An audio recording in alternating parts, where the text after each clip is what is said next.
Alors, je me D'accord. retrouve ici avec Johanne. Joanne. Je me retrouve ici avec Johanne Razana Mahaya, Voilà, waouh. qui est Bravo. la femme de Tal Schaller. Donc vraiment un cadeau que je puisse l'interviewer parce que là, ben, elle est aussi auteure de beaucoup de livres. Là, on est à ses débuts, Petit Dieu. C'est le Et premier. je pense, Oui. j'adore parce que je pense le nom, il va très bien pour la période actuelle. Et puis, il y a toute une panoplie de livres qu'elle a écrits et des livres qui lui sont vraiment arrivés. Donc, elle dit que dès qu'elle se lance, le livre, il arrive et en fait, tu écris. Oui. Tu es chamane, tu accompagnes les stages où vous créez les stages ensemble avec Tal. Voilà. Et déjà, ce titre-là, il m'intrigue. Debout, petit Dieu, qu'est-ce que ça veut dire?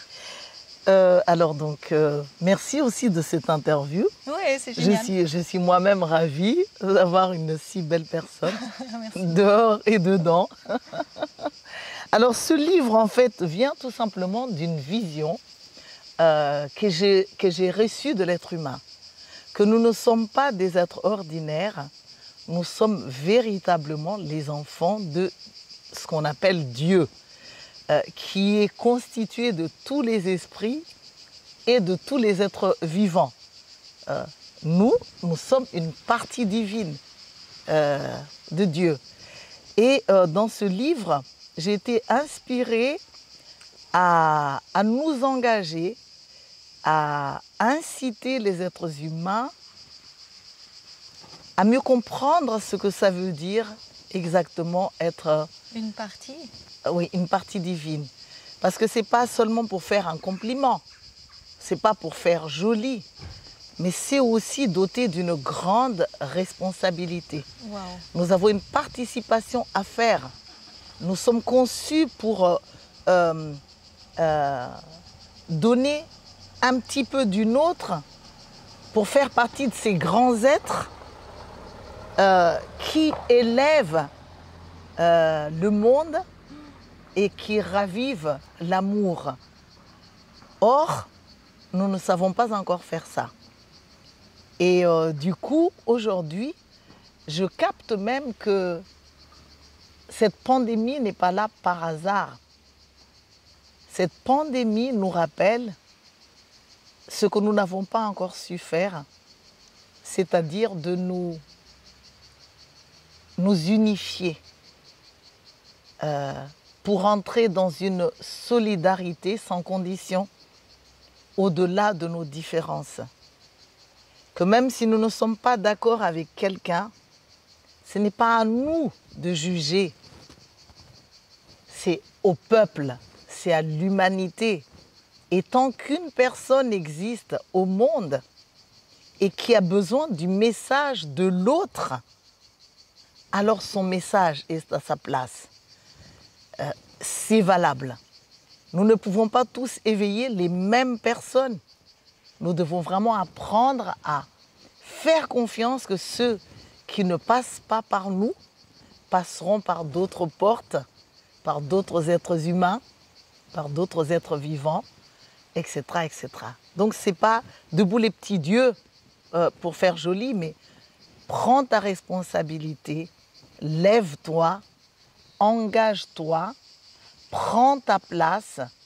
Tu n'es pas conçu pour tirer le monde en bas, pour polluer systématiquement ce que les uns et les autres sont parvenus à faire briller, à animer. Tu es aussi là pour mettre du tien dans quelque chose de beau, de gracieux, de vivant, de sain, etc., etc. J'adore, j'adore. Mais là, on revient de nouveau. Comment s'en apercevoir? Il y a deux manières de s'en apercevoir. C'est comme si ça nous garantit que si ça ne passe pas par l'une, ça passe par l'autre. La première manière, c'est d'entendre de l'intérieur, parce que nous sommes tous en connexion avec nos âmes. Nous sommes tous en connexion avec tous les esprits, et tous les esprits aimants, bienveillants et bénéfiques ne se lassent jamais. Les anges, nos ancêtres, Ils nous accompagnent tout le nous temps. accompagnent, tout le temps, nous chuchotent tout le temps, tout le temps. pour qu'on se retourne.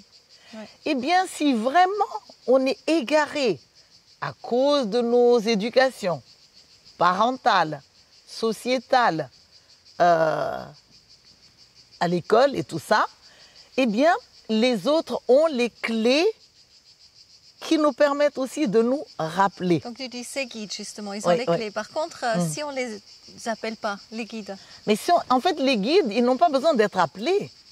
C'est devenu un vocabulaire. Même moi, j'ai dit, allez, on invoque les guides, on fait du channeling, on va faire de canalisation, on invoque les anges.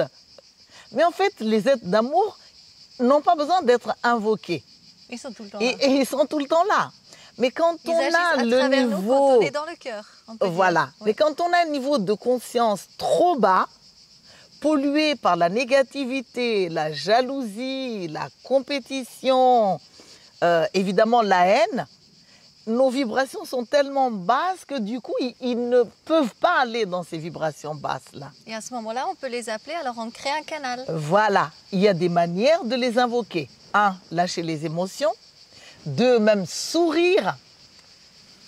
Quand on va séduire quelqu'un, même un être humain, on sourit. Quand on sourit, c'est une ouverture à l'amour. Oui, oui. Et quand on sourit, on a les yeux qui brillent. Il y a des étoiles, des systèmes planétaires dans les yeux. Et les guides, les anges, les ancêtres, Ils connaissent les ce esprits de langage. la nature, immédiatement, ils sont attirés parce que Magnifique. c'est leur monde, c'est cette vibration-là. Et si en plus, on a l'élan de chanter, d'ouvrir les mains, de taper des mains comme des enfants, moi c'est ce que j'enseigne en chamanisme sauvage, parce que je suis aussi à l'origine du mouvement du chamanisme sauvage dans le monde. Et donc j'enseigne ça aux gens, que c'est pas tout de faire son tambour, c'est pas tout de se dire je suis chamane. Il faut encore savoir s'ouvrir. Waouh, déclaration d'amour. Le chamanisme pour moi, c'est l'art de faire des déclarations d'amour pour établir des ponts entre les êtres, entre les mondes et en vue d'effacer tout ce qui est non-amour et qui sont à l'origine de nos misères et à l'origine de nos maladies. Alors donc, j'ai écrit un livre sur le chamanisme, qui est le chamanisme, c'est la chamane sauvage, libérée des traditions. Parce que si les traditions apportent vraiment énormément, les ancêtres ont beaucoup enrichi la planète Terre. Aujourd'hui, nous en sommes presque à une ère de clonage des chamans. Parce que du coup, les gens s'inscrivent à du chamanisme pour ressembler à certaines civilisations reconnues comme étant à l'origine du chamanisme. Mais cette forme de chamanisme qui inspire à répéter ce que les ancêtres ont trouvé bloque les inspirations présentes de l'instant présent sans accorder la permissivité d'être De l'actualité. et de s'ouvrir au chaman actuel. Bien sûr, je fais aussi attention que toute personne ne peut pas se déclarer chaman non plus, parce qu'on ne se relie pas à des traditions.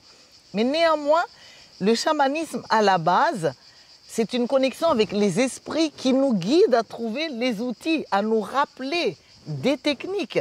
Mais dès le moment où on répète ce que les ancêtres ont fait, ça veut dire que les ancêtres remplacent les esprits. Donc il y a quelque chose qui n'est pas juste. Oui. Oui. Et tu dis aussi que chacun de nous porte quelque part quand même un chaman en soi. Oui. Et qu'on a plein de différents aspects. Ça, ce serait intéressant de parler de ça. Oui. Qu'on a plein d'aspects, donc on pourrait être plein d'êtres différents. Oui, depuis mon enfance, j'ai vu autour de la tête de chaque être humain tout un bouquet de personnages. Mais vraiment des personnages d'énergie et qu'on arrive à palper jusque dans la réalité lorsqu'ils agissent. Donc j'ai découvert que nous ne sommes pas des blocs de personnes, mais des personnes composées de multiples facettes, que nous appelons les sous-personnalités ou que nous appelons les parties, que nous appelons les facettes ou que nous appelons les côtés ou les aspects. Souvent, d'ailleurs, les gens disent, pour bien montrer qu'ils sentent leur présence. J'ai un côté de moi qui aimerait bien C'est ça, très intéressant. Oui, te oui. suivre, mais j'en ai d'autres qui préfèrent se coucouner. Voilà. Mais le problème, c'est qu'on fait pile ou face. Oui, oui. Et du coup, on abandonne, on néglige, on n'avance pas. Ouais, ouais. Et donc, pour moi, je les ai baptisés les sous-personnalités psychoactives ou les SPPA. Tu as fait un livre aussi sur ça, hein? Et voilà, oui. Oui. Alors, je regarde. Là. Ah, Non. j'ai laissé à la maison. J'ai un livre sur les personnages intérieurs, et ça, c'est le deuxième d'ailleurs, sur les missions qui donnent un sens à notre existence. Donc, c'est les missions que chaque facette, chaque SPPA doit réaliser sur Terre. Par exemple, je suis sur Terre, je suis enseignante spirituelle, je porte le titre de maître. Mais je n'ai pas la maîtrise dans ma totalité. Parce qu'à côté de l'enseignante qui est maître spirituel, existe par exemple l'enfant de ses parents. Or, si l'enfant de mes parents n'est toujours pas guéri, oui, oui. Elle peut polluer, influencer ma facette d'enseignante. Mais... En même temps que je suis enfant de mes parents, je suis aussi maman. Mais qui dit qu'en tant que maman, je sais déjà me conduire avec mes enfants, je sais déjà les éduquer vers le meilleur d'eux-mêmes sans les posséder. En plus d'être parent, je suis aussi une femme d'affaires destinée à pouvoir s'adapter dans le monde de la matière. Je suis amenée à pouvoir gagner ma vie pour ne pas mendier, pour ne pas influencer les gens à venir me prendre en charge, alors qu'il y a des techniques, des outils pour faire de nous des êtres dignes, des êtres nobles, qui s'assument parfaitement de tous les côtés de nos êtres. Je suis aussi une amie. Or, je peux tout à fait être une excellente chamane, une très bonne enseignante, mais sans pour cela savoir se faire des amis. Si mon côté qui ne sait pas se faire des amis souffre, ça donne la place à un affaiblissement de mon énergie et de mon organisme. Donc, chaque facette est absolument importante dans sa situation, dans son sujet, dans le contrat qu'elle a à réaliser avec les autres. Et aucune des facettes ne peut les remplacer. Chaque facette doit avancer sans être dispensée de grandir, sans être dispensée de s'accomplir. Je suis enseignante, je suis chamane, je suis amie, je suis épouse, je suis maman, mais je suis aussi la sœur de mes frères et sœurs dans la fratrie. Or, des fois, il y a des gens, ils sont des très bons chamans, comme des très bons curés. Mais ils sont invivables à la maison. Ils sont détestés par leur famille. Il y en a beaucoup. C'est voilà, des très bons guérisseurs, mais à côté, tu dis, mais comment ça se Invivable, fait qu'il y a autant d'ego comme ça? Exactement. Donc, donc, ça veut dire qu'ils sont aiguisés dans quelques domaines et quelques aspects. Et ce qui est beau, et c'est ce que vous proposez aussi avec Tal, vous avez créé un jeu que j'ai pu faire un peu. Je trouve vraiment très intéressant parce que vous allez montrer les aspects qu'on a en nous aussi. Oui, exactement. Qui cohabitent avec nous à tout moment. Et comme tu dis avant, à un moment donné, ils veulent se faire remarquer et ils peuvent rentrer dans une discussion. Et ça, c'est les côtés égaux aussi qui ne s'encarent pas non plus. Mais quand on découvre que nous ne sommes pas des blocs de personnes, nous ne sommes pas non plus si sévères avec les gens. Parce que quand on dit c'est l'ego, c'est comme si l'ego domine la totalité de la personne. Or, quand on voit qu'on est composé de multiples facettes, l'ego peut être éveillé par un côté d'enfant malade, sans pour cela que l'ego existe chez l'enseignant. L'ego peut être mis en place par une partie insécurisée je pense que si on ouvre ça et qu'on présente ça au monde, on va facilement entrer dans ce qu'on appelle la tolérance et on va s'ouvrir à ce qu'on appelle la compassion. Oui.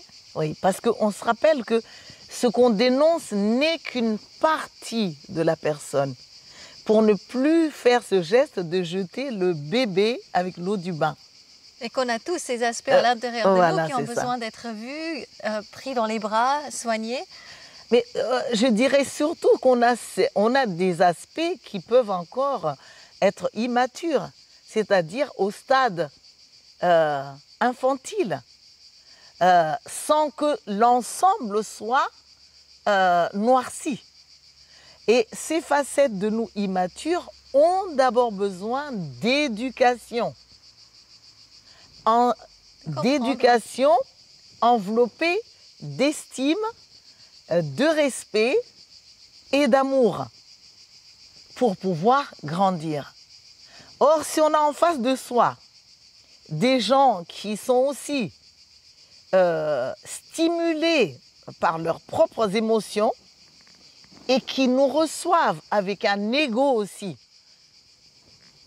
d'une partie mais malade qui gonfle cet ego, on n'a pas le soin nécessaire.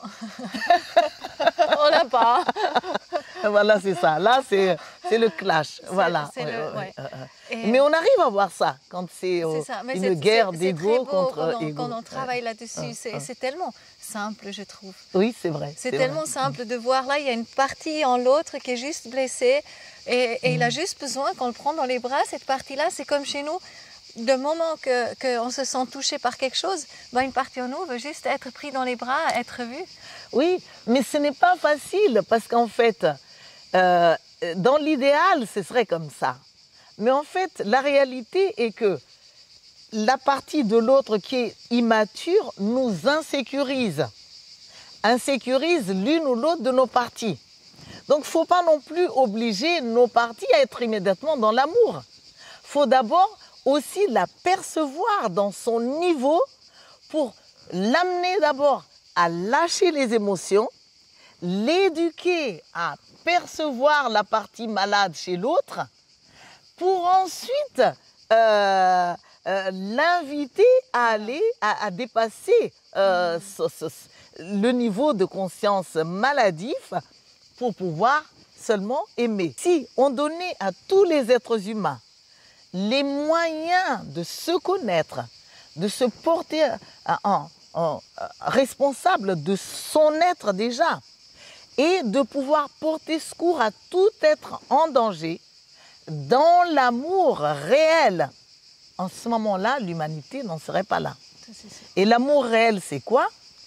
C'est un amour qui nous inspire à voir l'être dans sa vraie nature, avec son pouvoir souverain. C'est un amour qui nous rappelle combien nous sommes constitués avec la terre et le ciel d'un seul et même corps. Et que si nous avions gardé la conscience, on aurait senti la peine lorsque quelqu'un a de la peine. On aurait senti l'absence lorsque quelqu'un s'éclipse ou meurt. On aurait senti la joie lorsque quelqu'un est en joie pour nous guérir aussi avec cette joie-là. On aurait partagé une foule de choses. Mais aujourd'hui, l'éducation, c'est mettre en avant qu'il n'y a que la famille de sang qui est vraiment une famille. Et on voit bien, même les gens qui ont, par exemple, des biens, combien ils pensent d'abord mettre un héritage à leurs enfants, même des fois avec des enfants qui ne sont absolument pas responsables. Plutôt que de se dire, que puis-je faire pour l'humanité? Par quels moyens et par quel biais je peux aider la Terre si même mes enfants n'y arrivent pas?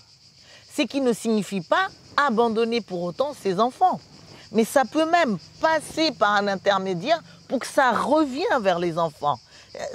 Il y a tellement de possibilités quand on est conscient et quand on a de l'amour que, en fait, nous sommes des êtres extraordinaires et notre humanité est hyper riche en tout genre, dans tous les domaines, mais on ne sait pas exploiter tout ça pour l'instant.